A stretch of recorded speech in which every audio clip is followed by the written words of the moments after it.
BPSC maker के इस नए एपिसोड में आप सभी का स्वागत है।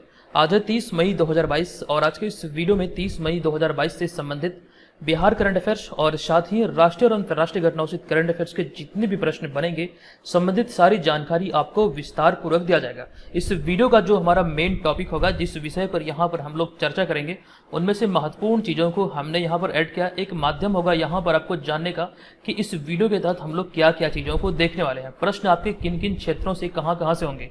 तो इसके तहत हम लोग देखेंगे कि पूर्णिया में लगाया जाएगा बिहार का दूसरा Doppler radar system. Sample registration survey की रिपोर्ट के अनुसार बिहार में जो शिशु मृत्यु दर का आंकड़ा जारी किया गया, ये 27 दिखाया गया है। और अर्जेंटीना के महान फुटबॉलर डिएगो मैराडोना के सम्मान में फ्लाइंग म्यूजियम स्थापित किया जाएगा। और जम्मू कश्मीर में पहला लेवेंडर महोत्सव आयोजित किया गया।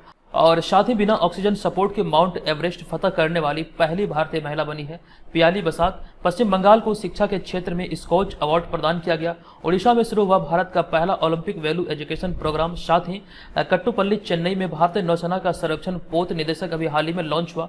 और फिर इसके अलावा मोहंदर के मिधा लंदन काउंसिल में पहली दलित महिला मेयर चुनी गई। साथ ही मुरली श्रीशंकर ने ग्रीस में 12वीं इंटरनेशनल जंपिंग मीटिंग में स्वर्ण पदक जीता। तो आज के इस वीडियो में जितने भी प्रश्न होंगे इन्हीं से संबंधित होंगे। सारी चीज़ों को हम लोग यहाँ पर विस्तार पूर्वक देखने वाले हैं।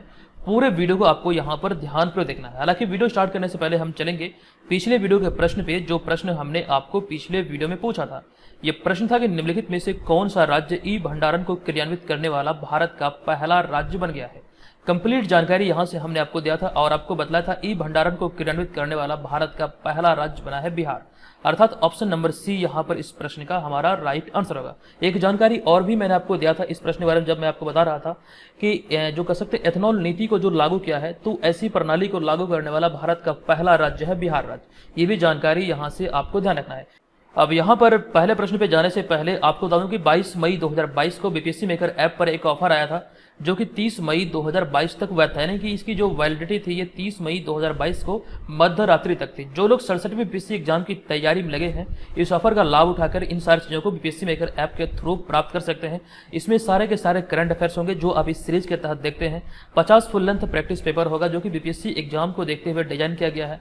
प्रीवियस ईयर क्वेश्चन पेपर इसमें शामिल होगा बीपीएससी का। वो सारी चीज़ें जो यहाँ पे देख रहे हैं, इसके अलावा और भी कई सारे मटेरियल हैं जो आप यहाँ पर इस ऑफर पीरियड के दौरान बीपीएससी मेकर ऐप पर इसका लाभ उठा सकते हैं। तो जल्दी से एप्लीकेशन को डाउनलोड कीजिए। यहाँ पर हजारों विद्यार्थी इसमें पार्टिसिपेट कर चुके हैं, तो आप भी इसे ज्वाइन करके इसमें पार्टिसिपेट करके अपनी तैयारी को बेहतर तरीके से कर सकते हैं। और साथ ही साथ जो हमारा ऑनलाइन टेस्ट सीरीज है, इससे आप अपनी तैयारी का सही तरीके से आकलन कर पाएंगे कि आगामी एग्जाम को देखते हुए आपकी तैयारी किस स्तर की हुई है।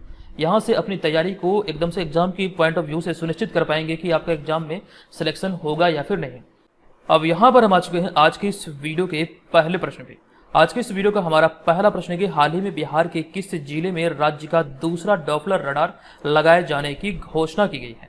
इस प्रश्न का हमारा राइट आंसर होगा ऑप्शन नंबर बी, यानी कि पूर्णिया जिला में कह सकते हैं बिहार का दूसरा डॉपलर रडार सिस्टम लगाया जाएगा। पहला जो ये पटना में स्थापित है, तो ऑप्शन नंबर बी यहाँ पर इस प्रश्न का हमारा राइट आंसर होगा। अब यहाँ पर आपको इस प्रश्न के बारे में संबंधित जानकारी दे दूं कि पटना के मौसम विज्ञान केंद्र की तर्ज पर पूर्णिया में राज्य का दूसरा डॉपलर रडार लगाए जाने की घोषणा की गई है।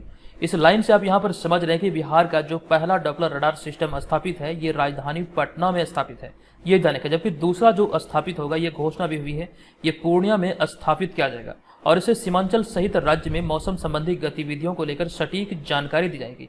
और साथ ही पूर्णिया में जो दूसरा डॉपलर रडार सिस्टम स्थापित होगा, इससे बंगाल की खाड़ी के समीप होने वाली मौसमी गतिविधियों के बारे में मौसम विज्ञान केंद्र पटना को सटीक जानकारी मिलेगी।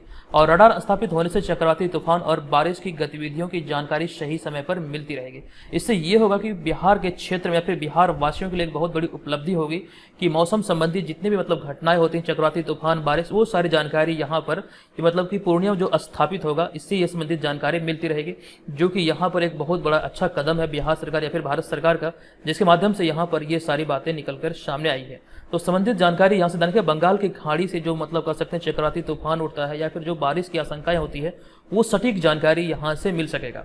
अब यहाँ पर अगर हम इस पहल को किसान के दृष्टिकोण से देखें तो ये भी किसान के लिए काफी ज्यादा फायदेमंद सिद्ध हो सकता है। अब हम लोग चर्चा कर रहे हैं बिहार के पूर्णिया जिले की। तो पूर्णिया जिले के बारे में कुछ महत्वपूर्ण जानकारी आपको दे दूं। सबसे पहले यहाँ पर बिहार वाले मैप पर जो आप यहाँ पर नजर डालेंगे, तो ये बिहार में पूर्णिया जिले की स्थिति है। प्रश्न बनता है कि पूर्णिया जिला की जो सीमा है ये बिहार के अन्य कितने जिलों की सीमा के साथ साझा होता है। तो यहाँ पर आप काउंट कर सकते हैं। सबसे पहले अगर हम बात करें तो कटिहार से हम स्टार्ट करेंगे। कटिहार 1 हो गया, किशनगंज 2, अररिया 3 और उसके बाद यहाँ पर मधेपुरा 4, साथ ही साथ भागलपुर 5। तो कुल मिला के 5 ऐसे जिले हैं जो कि पूर्णिया के साथ अपनी सीमा को साझा करता है। दरअसल अगर हम बात करें बिहार में प्रमंडलों की तो आपको बता दूं कि बिहार में 9 प्रमंडल है और जो जिलों की संख्या ये 9 प्रमंडल में से कुल 38 जिले हैं। पूर्णिया प्रमंडल भी मतलब कह सकते हैं बिहार का 9 प्रमंडल में से एक प्रमंडल है। एक्चुअली में पूर्णिया एक जिला भी है, लेकिन आपको ध्यान रखना पूर्णिया एक प्रमंडल भी है। इसके अंतर्गत जो जिले हैं ये 4 जिले हैं। ये जिले हैं अररिया, किशनगंज, पूर्णिया, कटिहार। ये वाला जो क्षेत्र है अररिया, किशनगंज, पूर्णिया, कटिहार का सीमांचल क्षेत्र, यहाँ पर आपको ये ध्यान रखना पूर्णिया प्रमंडल के अंतर्गत आता है। कुछ जानकारी और भी है जो आप यहाँ पर देखेंगे। पूर्णिया की बात करें तो सबसे पहले यहाँ पर हमने लिखा है कि बिहार में जो 9 प्रमंडल है उनमें से पूर्णिया भी एक प्रमंडल है। इसका हेडक्वार्टर अर्थात जो मुख्यालय है ये पूर्णिया में है और इसके अंतर्गत जो 4 जिले ये अररिया, किशनगंज, पूर्णिया और कटिहार है। पूर्णिया की अगर बात करें तो ये 5 अन्य जिलों के साथ अपनी सीमा को साझा करता है। एक महत्वपूर्ण जानकारी यहाँ पर ये ध्यान रखिए, मैंने आपको कई बार बताया कि बिहार का जो पहला उद्यमी पार्क स्थापित करने की घोषणा अभी हाल ही में बिहार सरकार द्वारा की गई थी। ये पूर्णिया में स्थापित किए जाने की घोषणा की गई थी। एक बार मैं पुनः रिपीट कर रहा हूँ कि बिहार का जो पहला उद्यमी पार्क स्थापित होगा, या फिर ऐसे भी आप कह सकते हैं बिहार का पहला मुख्यमंत्री उद्यमी पार्क जो स्थापित करने की घोषणा हुई है ये पूर्णिया जिले में स्थापित किया जाएगा। अगला प्रश्न है यहाँ पर हमारा कि बिहार में शिशु मृत्यु दर घटकर कितनी हो गई है। ये आंकड़े अभी हाल ही में जारी हुए थे सैंपल रजिस्ट्रेशन सर्वे की रिपोर्ट के आधार पर। इस प्रश्न का हमारा राइट आंसर होगा ऑप्शन नंबर सी, यानी कि 27 हो गई है। दरअसल यहाँ पर कुछ पॉइंट आपके एग्जाम में बनेंगे। आपको बता दूं कि हाल ही में आई एक रिपोर्ट के अनुसार बिहार में शिशु मृत्यु दर में फिर से कमी आई है। तो इसमें सैंपल रजिस्ट्रेशन सिस्टम या फिर सर्वे वर्ष 2020 के अनुसार बिहार में शिशु मृत्यु दर में 2 अंकों की कमी आई है, जो कि राज्य और स्वास्थ्य विभाग के लिए एक बहुत बड़ी उपलब्धि है। अब यहाँ पे प्रश्न बनता है कि शिशु मृत्यु दर आखिर होता क्या है। आपके मन में एक सवाल उठ रहा होगा, शिशु मृत्यु दर क्या होता, कैसे हम इसे परिभाषित कर सकते हैं। आपको बता दूं कि प्रत्येक 1000 बच्चों का जो जन्म होता है उनमें से जितने बच्चों की मृत्यु होती है वही एक आंकड़ा होता है शिशु मृत्यु दर को दर्शाने का। यानी कि यहाँ पर उदाहरण के तौर पर हम समझें, वर्तमान में जो ये आंकड़े जारी हुए हैं इसमें यह बताया गया कि बिहार की जो शिशु मृत्यु दर ये 27 है, यानी कि प्रत्येक 1000 बच्चों की जन्म पर 27 बच्चों की मौत बिहार में हो रही है। हालांकि ये आंकड़े धीरे धीरे घट रही है। ये सारी बातें इस रिपोर्ट में कही गई हैं। तो यहाँ से नवीनतम आंकड़ों के आधार पर आपको ध्यान रखना कि बिहार में शिशु मृत्यु दर घटकर अब 27 हो गई है।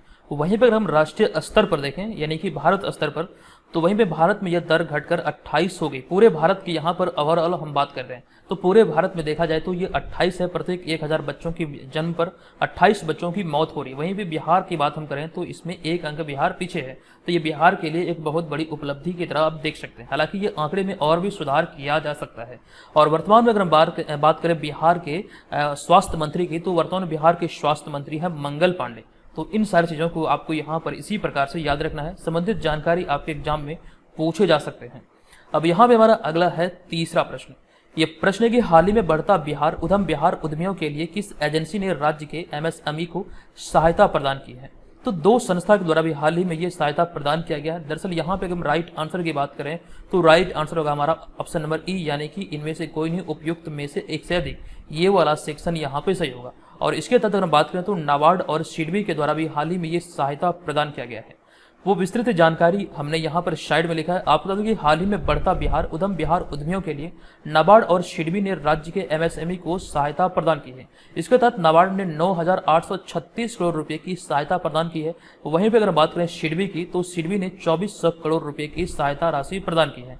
दोनों को यहाँ से आपको ध्यान रखना है। नाबार्ड जो कि कह सकते हैं कृषि क्षेत्र का एक बैंक है जो कि कृषि क्षेत्र में योगदान के लिए मतलब हमेशा तत्पर है।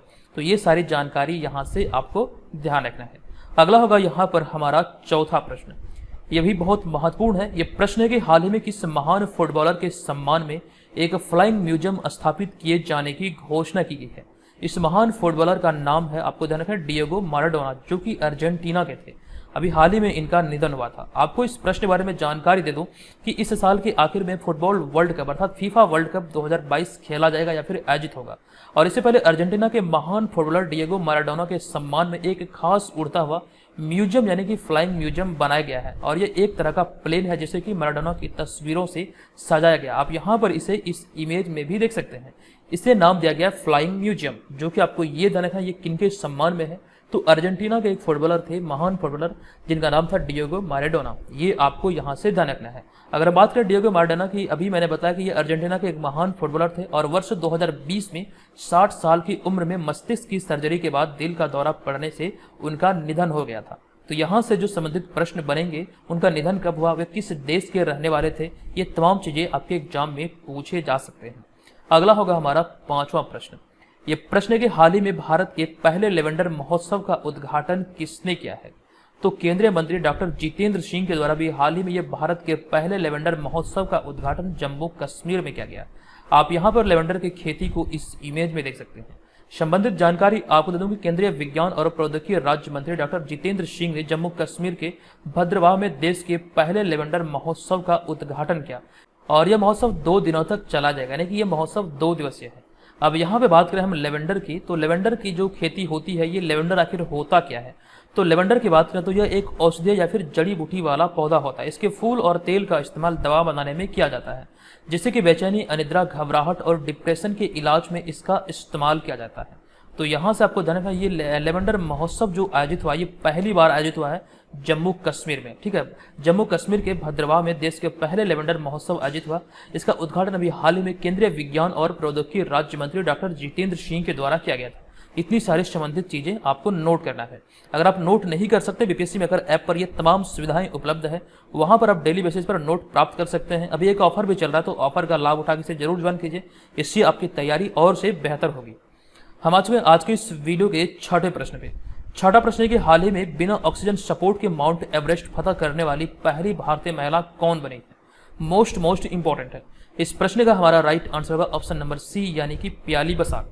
आपको बता दूं कि हाल ही में पश्चिम बंगाल की प्याली बसाक ने माउंट एवरेस्ट फतह किया है। अब यहाँ पे खास बात यह है कि प्याली बसाक माउंट एवरेस्ट पर बिना ऑक्सीजन सिलेंडर के फतह करने वाली पहली भारतीय महिला बनी है, जिन्हें आप यहाँ पर इस इमेज में देख सकते हैं।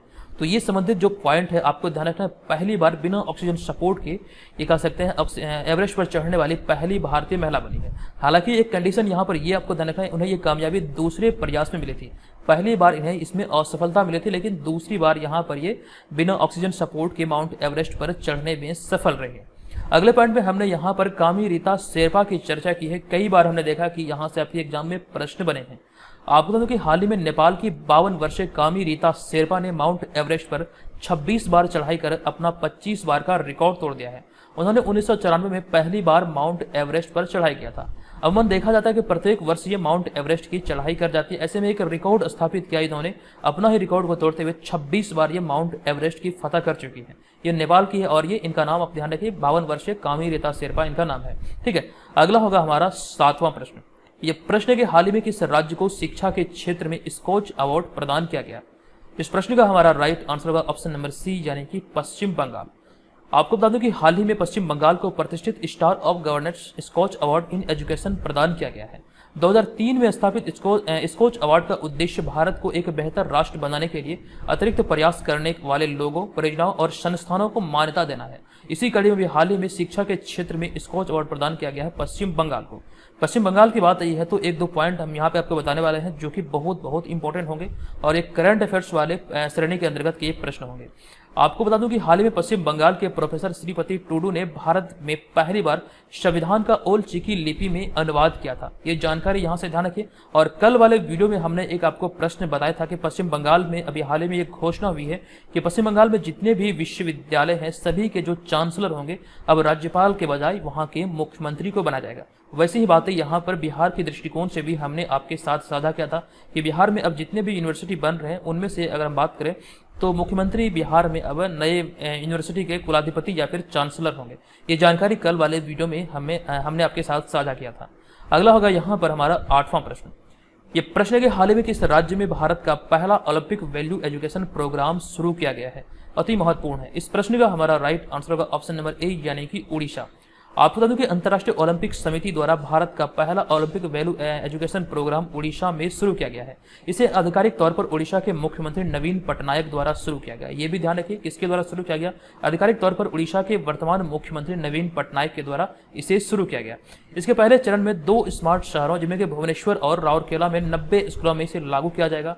अब यहाँ पे अगर हम बात करें अंतर्राष्ट्रीय ओलंपिक समिति की, तो एक प्रश्न आपको ध्यान रखना, वर्ष 2023 में अंतर्राष्ट्रीय ओलंपिक समिति अर्थात आईओसी की 140वें सेशन की मेजबानी भारत में की जाएगी। इसकी घोषणा इसी वर्ष शुरुआत में हुई थी, जो कि आपको ध्यान रखना मुंबई में ये आयोजित होगा। 140वां सेशन है, जो कि आपको यहाँ से 2023 वाले एग्जाम में भी पूछे जा सकते हैं। तो अभी से आगामी 1-2 वर्ष तक ये प्रश्न आपके एग्जाम में स्वाभाविक तौर पर पूछे जाएंगे, इसे आपको यहाँ से ध्यान रखना है। अब उड़ीसा की बात आई है तो संबंधित जो महोत्सव होते हैं राज्यों से, उनसे संबंधित कई बार आपके एग्जाम में अभी हाल ही के वर्षों में इस तरह के प्रश्न कई बार पूछे गए हैं।